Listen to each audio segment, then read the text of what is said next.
Hey nerds, Farmer Jesse here. Welcome to Growers Daily, your daily dose of ecological farming insight. It is Friday, July 11th, 2025, and today we're going to talk about the perils of growing what people want, planting perennials all up in the annuals business, and it's Feedback Friday. So let's do it.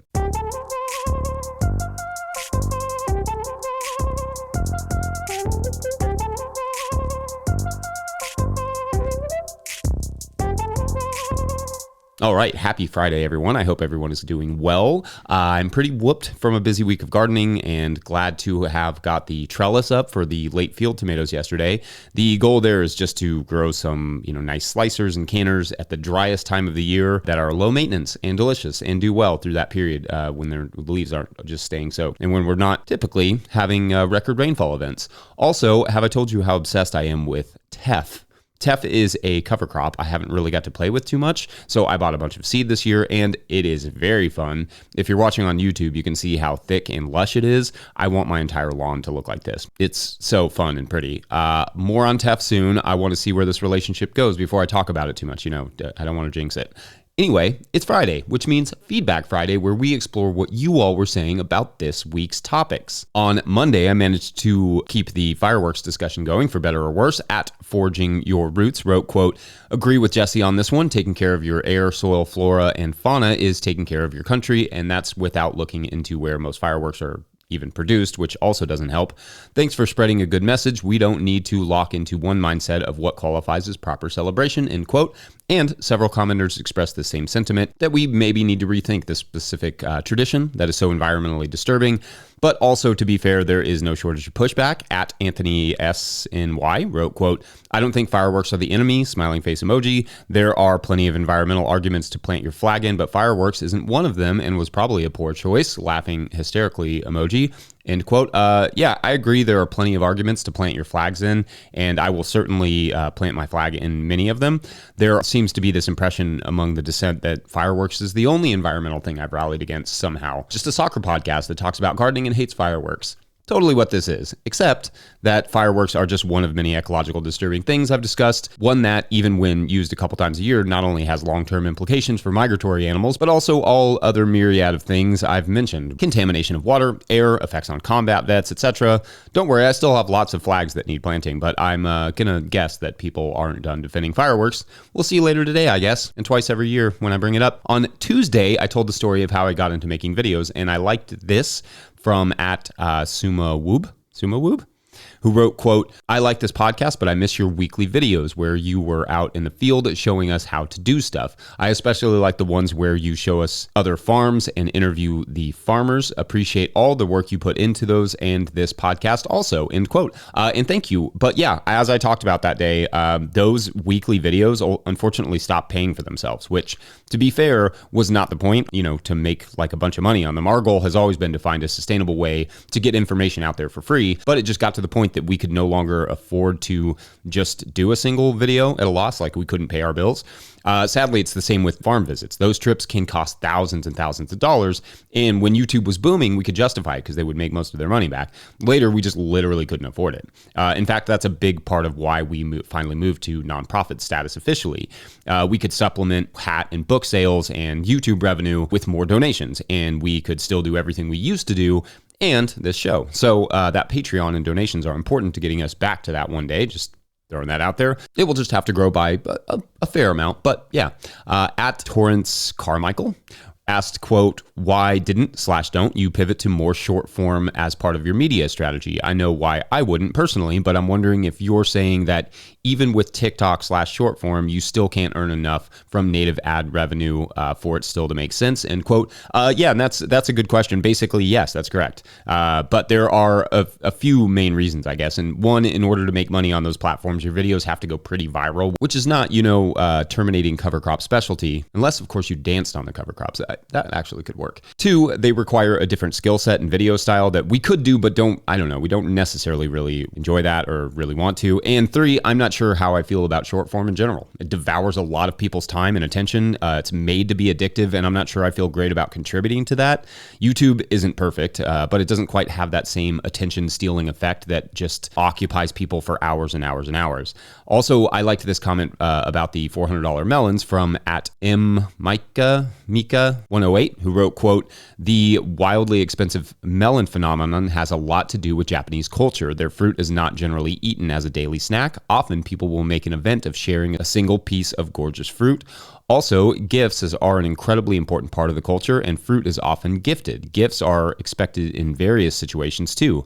A gift like this melon would express many things at one time. The level of reciprocation you want to achieve if someone has done something big for you or given you a lavish gift, and also your own wealth and understanding of true quality. Quality and freshness in food is very important for Japanese people, even for items you buy weekly at the grocery store. I really miss the food culture there," end quote. Yeah, that's kind of beautiful. I love that. I wish we kind of had a similar food culture here.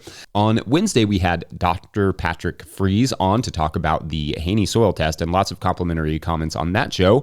Dr. Fries was awesome, and you all loved that. A few people have pointed out the sound disparity on the interview shows that we do, and we appreciate that feedback. The challenge for us honestly, for almost every podcast, is that I'm using this nice SM7B microphone that you can hear and see right now, and most people are using their cell phones or computer mics on their end, which the mics on those are just not as good. It's just the nature of the interview style podcast done over the internet, but we'll try to work on the sound as best we can. Thanks again for the feedback, as always. It's your show as much as it is our show, so always happy to hear how we can make it better. Then on Thursday, we talked about bokashi composting and washing crops and a few other things. I'm not sure what sparked this particular comment, but at John Jude, DP6ED, asked, quote, "Do gourds benefit the soil? Thanks. I just think about how well they shade the soil," end quote. And yes, they certainly can. I love gourds and would happily grow more of them if I had the space for things like birdhouses and containers, etc. They have a long history with Indigenous Americans and Three Sisters / Milpa style gardens. Great for shading the soil, as you mentioned, and loads of uses beyond just decoration. So yeah, totally. And then at Muddy Puddles Farm wrote, quote, "I'm enjoying seeing all the viewers' farms and gardens. It would be great to make it a permanent feature," end quote. And Mike and I agree. We talked yesterday about that and decided, yeah, let's try and make it a permanent thing, or at least more of a thing. So you all can send us your 20-second clips telling us where you are and how your season is going to farmermike@notillgrowers.com. Again, 20 seconds, just where you are and how the season is going. You can show a little bit of your garden. People love that. And it's been really fun for us. So thank you all, as always, for being awesome. You rock. Anyway, we're going to take a quick break. And when we come back, perennials in the annual beds, BRB. Today's episode is brought to you by Farmhand. If you're listening to this, you probably found 5 rare minutes to breathe. But what got pushed back further down the to-do list to make that happen? If it's your CSA newsletter, you're not alone. Farmhand's new newsletter builder was made for busy farmers. It automates weekly emails, drives add-on sales, and makes it easy to keep your customers in the loop without spending hours behind a screen. It launches this summer, but our listeners can request early access now. Visit farmhand.partners/no-till. That's farmhand.partners/no-till. All right, back to the show. If you, the listener, are enjoying this podcast, getting even a small amount of value from it, consider supporting our work over at patreon.com/no-till-growers. I will try to get to questions from everywhere that questions come in, but I will always get to your Patreon questions. Now, today's Patreon question comes to us from Patreon member Jesse Turretts, who writes, quote, "Curious if there's a way to integrate herbaceous perennials like comfrey, yarrow, dahlia, feverfew, lilies, hyacinth, etc. into annual beds. Is there a simple way to do this? Can I plant something like lettuce or radish on top or very close to plants like this before they emerge? Or is the nutrient demand or timing too much? Thanks as always, Jesse," end quote. All right. Thanks, Jesse. This is a fun question. So in general, on a market gardening scale, even like the most ecological farms I know are not going to plant perennials amongst their annual beds because it's just simply not super practical. Let me give you an example. Let's say I have a 100-foot bed with 3 perennial flowering plants spaced evenly apart down the bed. Each of those plants would prevent me from, for instance, easily being able to mow the bed or crimp a cover crop or tarp or whatever it may be. Now, certainly in a situation where you don't have those things, like a smaller scale garden or home garden, then there is no reason not to necessarily, including nutrients. Sure, some deep rooted crops like tomatoes may run into some issues, and depending on the perennial crop you plant there, the competition and possibly antagonism might be greater. But so long as the fertility is well maintained and spacing is adequate, I don't see a ton of issues necessarily with it. Specific issues might just be competition for water, sunlight, and maybe perennial plants, dropping leaves into your salad mix, for instance, that sort of stuff. One way, in fact, I could see this playing out on scale is with growers who are transitioning a plot to become a perennial plot. So for instance, maybe you are wanting to install an orchard and you are spacing those trees at 12 to 16 feet apart or whatever. Then you have the space between the trees that is just going to be unused for several years. So perhaps you plan to plant those beds with annual crops for a season or three, despite the annoyance of working around your trees. Then, of course, space between the rows is always fair game. I could also see someone using perennials to break up plots like I don't know, hedgerows or bookends, especially for people who are using like a tilter, for instance. So not much in the way of equipment would be needed and wouldn't be hard to get around those plants. Now, I've never grown it, but my understanding is that some things that you listed there, like maybe feverfew, can spread a bit. So that is probably not going to be the perennial I would go with. I would maybe go with something easier to tame, like maybe blueberries or something, and that does not self-seed quite as readily or spread rapidly via the roots. Naturally, if you're on a small scale and you're able to keep up with any volunteers that come up and you're cultivating that space all on your own, then I see no reason to not plant perennials thoughtfully around your annual beds. Just be mindful of how they propagate themselves and how much light and water they are going to demand and any potential antagonisms they might bring to other crops like comfrey, who very much has a none shall pass vibe to it. Anyway, was that helpful? Let me know. Otherwise, we're going to take a quick break, and when we come back, should the customer dictate everything you grow? Be right back. Hello, no-till growers. This is Mears Market Garden, located in Brownsburg, Indiana. We are doing our first farmers market this year. Doing pretty good thus far. Just looking for some other outlets to bring all this produce to. Thank you, Jesse, for everything you do.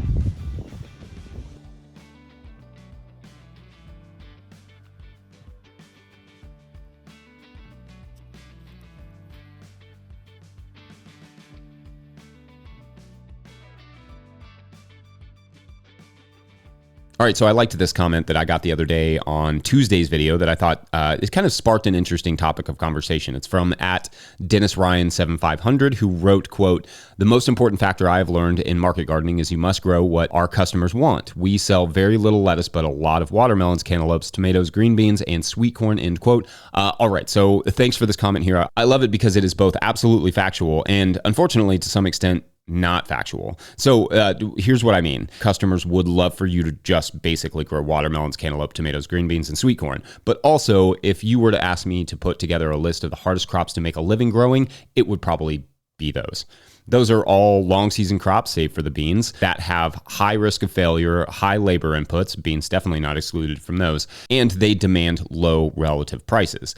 Indeed, tomatoes too. When you do the math, the profitability of, say, fresh heirloom tomatoes is challenging when you factor in labor and lost crops and disease and all those things. Now, if you're in a market that can charge $8 a pound for something like tomatoes, then maybe that calculus is different. But for most of us, it can be tough to actually make a good profit on tomatoes.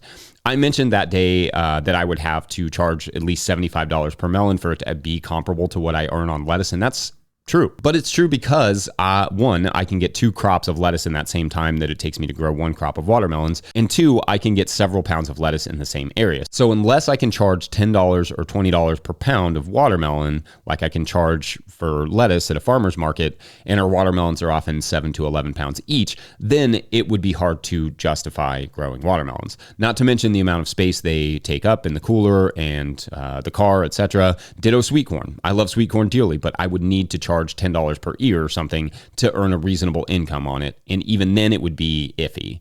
Beans, for their part, just take an enormous amount of labor to pick, and people want to pay less than like $2 a pound for them when they are really worth like $10 or more a pound when you factor in the labor. So, and to be clear, I'm not judging our commenter here because they are correct that these are high demand crops, but just about the only way to make money on these crops is to have inherited one's land and or equipment so that your overhead is low and you have lots of space, to pay very, very, very low labor to cultivate and pick the crops, and or to not actually look at one's books to pay oneself for their own labor. And I don't want this to come off as a judgment. Farming is a tough business because people don't want to pay what food actually costs often.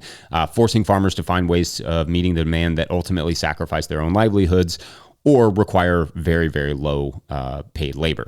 Effectively, people want melons, but in a world where we charge what the melons actually cost, people just honestly won't buy them. To the lettuce point, the way to make money on it is to grow it out of season. Maybe you're in an area that it can grow all summer. If your lettuce doesn't sell, in other words, it may just be because everyone else is selling it. However, to grow it out of season means more costs, so you have to charge what it costs to grow it. Because so few people grow it out of season, you can charge more. The challenge with the crops in that list, the sweet corn, etc., is that there really is only one season for those. So everyone grows them and then everyone has to charge nothing for them. Supply and demand and all that good stuff. Now, if you can figure out ways to efficiently produce those items ahead of the season and sell them closer to the price they cost, then you could truly make a good living doing it. It would take a fair amount of land and or skill, but you are right that the market is absolutely there for them. Sometimes, however, just because the market is there for it doesn't mean you can earn enough money to produce it. Because if you charge too much, customers can just get it for cheap at Walmart or a neighboring booth at a farmer's market. Farming is fun like that. All that said, that was also a list of some of my favorite crops. So we grow small amounts of them because we want to eat them ourselves. And as a farm business, we lose money because of it by sacrificing that space. But it's also okay to grow things you like because you like eating them. Or when done responsibly, having some of those crops for your special customers. Many of the farmers who grow those things often have to supplement with off-farm income or whatever. And you know what? If they enjoy doing it and are having fun and having their own watermelon to eat, totally fine with me. You have one life to live, grow some dang melons. Anyway, thanks as always for all of your thoughts and comments this week and every week. I hope everyone has a good rest of your harvest day if you're harvesting and market days this weekend if you're out marketing. Otherwise, peace out Friday. Don't forget No-Till Growers is now officially a 501c3 nonprofit, so donations are tax deductible and greatly appreciated. That's what makes any and all of this possible. You can go to our show notes of this show and learn how to chip in a little bit.